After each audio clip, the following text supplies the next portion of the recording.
Hello friends, कैसे हैं आप सब। आई होप आप लोग स्वस्थ होंगे, अपनी तैयारी में व्यस्त होंगे। आज हम डिस्कस करेंगे हिंदी पेडागोजी, कुछ इंपॉर्टेंट क्वेश्चंस हैं और ये सभी क्वेश्चन हम टैग वर्ड के साथ सॉल्व करेंगे। तो आप सभी लोग वीडियो में लास्ट तक जरूर बने रहिएगा। चैनल पर पहली बार आए हैं तो प्लीज आप सभी लोग चैनल सब्सक्राइब करके बेल आइकन प्रेस कर लीजिएगा, इससे नोटिफिकेशन आप सभी को मिलता रहेगा।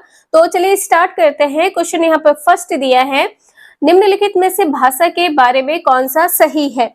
तो आप लोगों को पता है कि भाषा क्या है, तो ये एक नियमबद्ध व्यवस्था है। भाषा क्या है? नियमबद्ध व्यवस्था है। यहाँ पर आंसर आप सभी लोग कमेंट करके जरूर बताएं, इससे आप लोगों का रिवीजन भी हो जाएगा। तो यहाँ पर आंसर आपका पहला सही हो जाएगा, व्यवस्थाओं की व्यवस्था है। और यहाँ पर कहा गया है कि भाषा के लिए व्याकरण अनिवार्य है, तो बिल्कुल अनिवार्य है। आपका पॉजिटिव पॉइंट है, ये भी यहाँ पर सही होगा। ये क्वेश्चन आपका ऑफलाइन मोड में पूछा गया था और इसमें सभी को कॉमन नंबर दिए गए थे। तो पॉजिटिव क्या है, ध्यान रखिएगा। और प्रत्येक भाषा की एक लिपि होती है। आपने देखा है हिंदी, इंग्लिश, उर्दू और पंजाबी, इनकी सभी की अपनी एक लिपि होती है। तो प्रत्येक भाषा की अपनी लिपि होती है, ये भी पॉइंट आपका सही हो जाएगा। भाषा क्या है? एक वैज्ञानिक व्यवस्था है, ये भी पॉइंट आपका सही है। तो सही यहाँ पर ये चारों पॉइंट हो जाएंगे। ध्यान रखिएगा, क्वेश्चन में डाउट हो तो प्लीज आप सभी लोग कमेंट करके जरूर पूछ लीजिएगा। नेक्स्ट है, एक बालिका अक्षरों और ध्वनियों को इस प्रकार से उच्चारित करती है जिससे आभास होता है वह पढ़ने का प्रयास कर रही है, इसे किस रूप में जाना जाएगा। अब यहाँ पर देखिए क्या कहा गया है कि अक्षरों और ध्वनियों को उच्चारित कर रही है। उच्चारण कब होगा? जब आप बोलेंगे, और जब आप बोलेंगे तो ये क्या हो रहा? पठन हो रहा है। तो आपका आंसर यहाँ पर बी सही हो जाएगा, अर्थ ग्रहण के साथ में पठन हो रहा है। बी आंसर यहाँ पर सही है।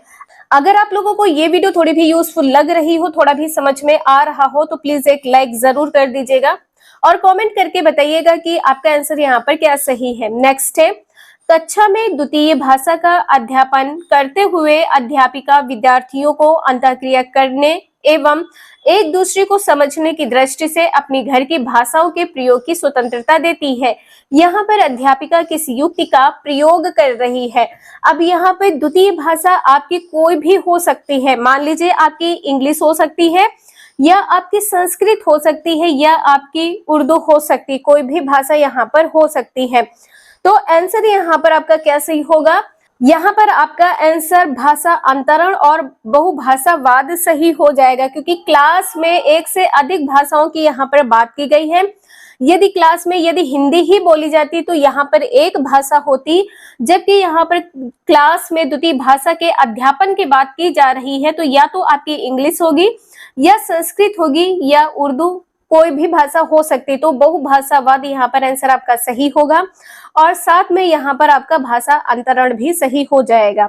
नेक्स्ट क्वेश्चन है, राष्ट्रीय शिक्षा नीति 2020 द्वारा बुनियादी चरण की अवधि क्या है? तो आप सभी को पता है कि जो राष्ट्रीय शिक्षा नीति 2020 के बुनियादी चरण है, ये 5 वर्ष के लिए है, यानी इसकी अवधि 5 वर्ष है। और नई शिक्षा नीति में 5+3+3+4 डिजाइन वाले शैक्षणिक संरचना का प्रावधान किया गया है, जिसमें कितने वर्ष के आयु के बालक सम्मिलित हैं? तो 3 से 18 वर्ष की आयु के बच्चों को इसमें शामिल किया गया है। राष्ट्रीय शिक्षा नीति 2020 जो है, यहाँ पर आपका आंसर 5 वर्ष सही हो जाएगा। ठीक है, इसमें 3 से 18 वर्ष के आयु को बच्चों को शामिल किया गया है। यहाँ पर देख सकते हैं कि एनईपी 2020 के तहत एचआरओ द्वारा बुनियादी साक्षरता और संख्यात्मक ज्ञान पर एक राष्ट्रीय मिशन की स्थापना का प्रस्ताव किया गया है। किसका? संख्यात्मक ज्ञान पर एक राष्ट्रीय मिशन की स्थापना की गई है। इसके द्वारा 2005 तक कक्षा 3 स्तर के बच्चों के लिए आधारभूत कौशल सुनिश्चित किया गया है। किसके लिए किया गया है? 2005 तक किया गया था क्लास 3 के बच्चों के लिए। नेक्स्ट है, निम्नलिखित में से कौन सा स्रोत बच्चों में भाषा विकास का स्रोत है? ऐसा कौन सा स्रोत है जो बच्चे के भाषा विकास के लिए महत्वपूर्ण कह सकते हैं? तो यहाँ पर आंसर आपका डी सही हो जाएगा। बच्चों के साथ बातचीत करते समय माँ द्वारा अक्सर बोली जा रही भाषा जो है बालक के विकास का एक स्रोत है, जिससे बच्चे भाषा सीखते हैं। यहाँ पर कहा गया है जब बच्चे दूसरों द्वारा बोली जा रही भाषा पर ध्यान देते हैं तब बच्चों के भाषा का विकास होता है। बिल्कुल भी नहीं, ये पॉइंट यहाँ पर गलत हो जाएगा। गर्भावस्था के दौरान माँ द्वारा बोली जा रही भाषा, ये भी पॉइंट यहाँ पर गलत हो जाएगा। गर्भावस्था के दौरान की बात की गई, गलत है। बच्चों को जन्म देते समय जब माँ भाषा बोल रही है, इससे बच्चे का भाषा विकास होगा, तो ये भी गलत हो जाएगा। डी आंसर सही है।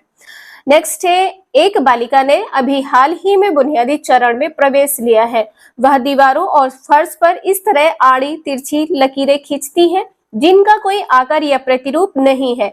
बच्चों के भाषा विकास में इस कार्य को किस रूप में जाना जाएगा? यहाँ पर कुछ इस प्रकार से बालक आड़ी तिरछी रेखाएं खींच रहे हैं। जैसे कोई बालक का लिखना चाहता है तो इस प्रकार से लिख दिया, इस प्रकार से लिख दिया, और इस प्रकार से कुछ इस प्रकार से आड़ी तिरछी रेखाएं खींच दिया है। तो ये क्या हो जाएगा कि बालक सीख रहा है, अभी वो क्या कर रहा है, सीख रहा है। तो सीखना यहाँ पर उसकी आरंभिक साक्षरता हो जाएगी। ए आंसर यहाँ पर आपका सही है। नेक्स्ट है, निम्नलिखित में से कौन सा कथन अधिगम के बारे में सही नहीं है? यहाँ पर बताना है क्या सही नहीं है। आंसर आपका क्या सही होगा? बच्चे एक साथ कई भाषाएं सीख सकते हैं, पॉजिटिव है। यहाँ पर नहीं कहा गया है तो नहीं वाले पे टिक करना है आपको। प्रथम भाषा द्वितीय भाषा के अधिगम में व्यवधान डालती है, यहाँ पर व्यवधान डालने की बात की गई है, तो ये पॉइंट यहाँ पर आपका गलत हो जाएगा। कोई भी भाषा किसी द्वितीय भाषा में व्यवधान नहीं डालती है, ध्यान रखिएगा। भाषा अर्थपूर्ण संदर्भ में सीखी जाती है, तो बिल्कुल सीखी जाती है। भाषा नियमों पर निपुणता प्राप्त करने के बाद सीखी जाती है, नियम पर निपुणता प्राप्त के बाद सीखी जाती है, ये भी पॉइंट गलत हो जाएगा। तो आंसर यहाँ पर आपका बी और डी सही हो जाएगा। ठीक है, क्या सही नहीं है? बी और डी यहाँ पर सही नहीं है। नेक्स्ट क्वेश्चन है, कक्षा 5 का विद्यार्थी अरुण पेड़ों के बारे में एक अनुच्छेद सुनता है और वह ध्वनि, शब्दों, उसके बाद समग्र विचार बिंदुओं पर ध्यान केंद्रित करता है। श्रवण के इस उपागम को क्या कहा जाएगा? तो यहाँ पर मिश्रित होगा नहीं, गुणात्मक नहीं होगा। अब यहाँ पर आंसर आपका क्या सही होगा? देखिए यहाँ पर क्या कहा है कि पेड़ों के बारे में एक अनुच्छेद उसने सुना है, इसके बाद में ध्वनि, शब्द, उसके बाद में समग्र विचार बिंदुओं पर ध्यान केंद्रित करता है कि किस प्रकार से बीज बोए जाते हैं, किस प्रकार से अंकुरित होते हैं, या किस प्रकार से छोटे पौधे बनते हैं। तो सभी बिंदुओं पर वह ध्यान एकत्रित करता है। यहाँ पर आपका आंसर बॉटम अप सही हो जाएगा। ठीक है, पेड़ के अनुच्छेद का अर्थ यहाँ पर है बीज से उसका पौधा तक के तैयार होना। ठीक है, कुछ इस प्रकार से बीज से पौधा बनने तक का, तो बॉटम अप हो जाएगा, बॉटम अप हो जाएगा। डी आंसर यहाँ पर सही है। नेक्स्ट है, एक अध्यापिका कक्षा 5 के विद्यार्थियों की तरह तरह से जीवा, मुड़कन, गीत, टंग ट्विस्टर करवाती है। वह विद्यार्थियों को क्या सिखाना चाहती है? तो यहाँ पर आंसर क्या सही होगा? 9th का आंसर यहाँ पर क्या सही होगा? अब देखिए, जब आप टंग ट्विस्टर का अर्थ यहाँ पर है कि जैसे आप का बोले, खा बोले, गा बोले या ओ बोले, तो ये अलग अलग प्रकार से, जैसे ओ बोलेंगे तो ये इस प्रकार से माउथ हो जाएगा, राउंड शेप में हो जाएगा। जब आप का बोलेंगे तो आपका मुंह थोड़ा से खुल जाएगा। ठीक है, तो उच्चारण करवा रही है। आंसर यहाँ पर आपका सी सही हो जाएगा, उच्चारण। अगर आप लोगों को समझ में आ रहा हो तो प्लीज लाइक जरूर कर दीजिएगा। नेक्स्ट क्वेश्चन है, निम्नलिखित में से कौन सा संकेत भाषा के बारे में सही नहीं है? तो यहाँ पर आंसर क्या सही होगा? देखिए, यहाँ पर कहा गया है कि संकेत भाषा की व्याकरण होती है। ठीक है, साइन लैंग्वेज जो होती है इसकी व्याकरण होती है, तो बिल्कुल सही है। जो संकेत भाषा है ये प्राकृतिक भाषा है, ये भी आपका सही हो जाएगा। संकेत भाषा की व्याकरण नहीं होती है, यहाँ पर कहा है व्याकरण होती है, ये पॉजिटिव है, तो निगेटिव क्या हो जाएगा? नहीं के बारे में पूछा है तो सी आंसर सही हो जाएगा। नहीं कहा है तो नहीं वाले पे आपको टिक करना है। पॉजिटिव क्वेश्चन पूछा है तो पॉजिटिव रहेगा, निगेटिव क्वेश्चन पूछा है तो निगेटिव रहेगा। नेक्स्ट है, एक अध्यापिका अपनी कक्षा में 2-2 के जोड़ों में काम करवा रही है। वह 8 वाक्यों के एक अनुच्छेद से एक वाक्य एक विद्यार्थी, दूसरा वाक्य दूसरा विद्यार्थी, इस तरह से बारी बारी से पढ़वाती है। विद्यार्थियों को अपने जोड़ीदार से सुने गए वाक्य लिखने हैं। वे अनुच्छेद पूरा लिखकर एक दूसरे को दिखाते हैं कि उन्होंने सही लिखा है या नहीं। भाषा अधिगम की इस गतिविधि को किस रूप में जाना जाएगा? अब यहाँ पे देखिए, 2-2 के जोड़े यहाँ पर बनाए हैं, 2 व्यक्ति यहाँ पर हैं, दो व्यक्ति यहाँ पर है, इस प्रकार से दो दो के जोड़े यहाँ पर तैयार किए गए हैं। अब ये दोनों क्या करते हैं, एक विद्यार्थी दूसरे विद्यार्थी को वाक्य सुनाता है और दूसरा क्या करता है, उसको लिखता है, सुनकर लिखता है। सुनकर लिखना और बारी बारी से ये प्रक्रिया चल रही है तो पारस्परिक श्रुत लेख हो जाएगा। श्रुत लेख के बारे में मैंने आपको बताया था प्रीवियस वीडियो में, आप सभी लोग कमेंट करके बताइएगा श्रुत लेख होता क्या है। नेक्स्ट है, एक भारत श्रेष्ठ भारत है क्या? तो यहाँ पर क्या होगा, आंसर आपका यहाँ पर क्या सही होगा, विद्यार्थियों में भारतीय भाषा और संस्कृत को समुन्नत करने का भारत सरकार का फ्लैगशिप कार्यक्रम है। यहाँ पर पहला आंसर सही होगा। यहाँ पर कहा गया है रेल योजना, रेल योजना नहीं है।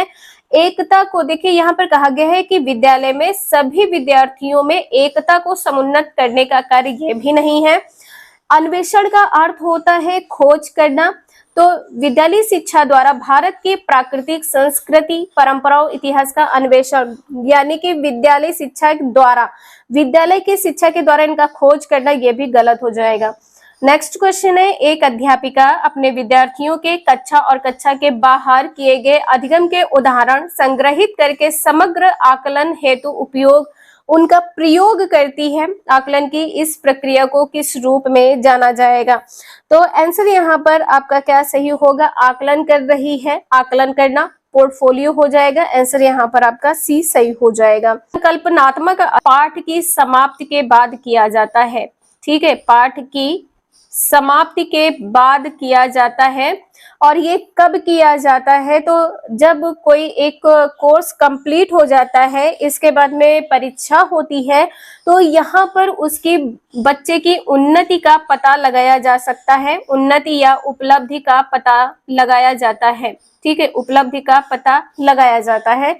सी आंसर यहाँ पर सही हो जाएगा। नेक्स्ट है, एक बालिका जब विद्यालय में प्रवेश लेती है, उसके पास अपनी मातृभाषा साथ ही समाज में बोली जाने वाली भाषा है जो उसकी मातृभाषा से भिन्न है। एक भाषा जो वो घर की भाषा है, जो उसकी मातृभाषा है, जो उसकी माँ के द्वारा दी गई भाषा है, और दूसरी भाषा क्या है, जब वो बाहर निकली है, जो समाज में उसने सीखा वो भाषा है। अब वो भाषा आपकी मातृभाषा से भिन्न है। विद्यालय में माध्यम की एक अलग भाषा, तो यहाँ पर तीन भाषाएं हो गए। जो उसकी भाषा अधिगम के संबंध में निम्नलिखित में से कौन सा कथन सही नहीं है, ये बताना है। तो देखिए, यहाँ पर कहा गया है कि उसके विद्यालय में उसकी भाषा अधिगम दूसरी भाषाओं के ज्ञान के रहते सफल रहेगा, तो बिल्कुल सफल रहेगा, पॉजिटिव है। यहाँ पर पहला आंसर आपका सही होगा। उसकी मातृभाषा और दूसरी भाषा उसके विद्यालय की भाषा की अधिगम में व्यवधान डालेगी। कोई भी भाषा किसी दूसरी भाषा में व्यवधान नहीं डाल सकती है, ध्यान रखिएगा। तो बी आंसर यहाँ पर आपका सही नहीं होगा। वह नई भाषा सीखने के लिए दूसरी दो भाषाओं का अपना भाषिक ज्ञान इस्तेमाल कर सकती है, बिल्कुल कर सकती है। यदि उसे अवसर दिए जाएं तो वह सभी भाषाएं सीख सकती हैं। आप घर में सीख सकते हैं, विद्यालय में सीख सकते हैं, समाज में सीख सकते हैं। जैसे आप सभी लोग ऑनलाइन क्लासेस करते हैं, तो यहाँ पर भी आप सभी भाषाएं सीखते हैं। तो एक भाषा से आप अन्य भाषाएं सीख सकते हैं। ये तीनों पॉजिटिव है, जो सही नहीं है वो बी सही हो जाएगा। नेक्स्ट है, भारतीय संविधान में हिंदी भाषा की क्या स्थिति है? हिंदी भाषा कार्यालयी भाषा है। हिंदी भाषा जो है ये कार्यालयी भाषा है। ए आंसर यहाँ पर आपका सही हो जाएगा। और संविधान के अनुच्छेद 343 के अंतर्गत संघ की राजभाषा के संबंध में प्रावधान दिया गया है, ठीक है। संघ की राजभाषा के संबंध में, संघ की राजभाषा के संबंध में प्रावधान दिया गया है। आप सभी लोग बताइएगा राजभाषा कौन सी है? जो हिंदी है, हिंदी संघ की राजभाषा है। तो आज के लिए इतना ही, मिलते हैं नेक्स्ट क्लास में। आई होप आप लोगों को समझ में आया होगा। वीडियो यूजफुल लगे लाइक करें, चैनल सब्सक्राइब करें, शेयर करें। Thank you for watching this video.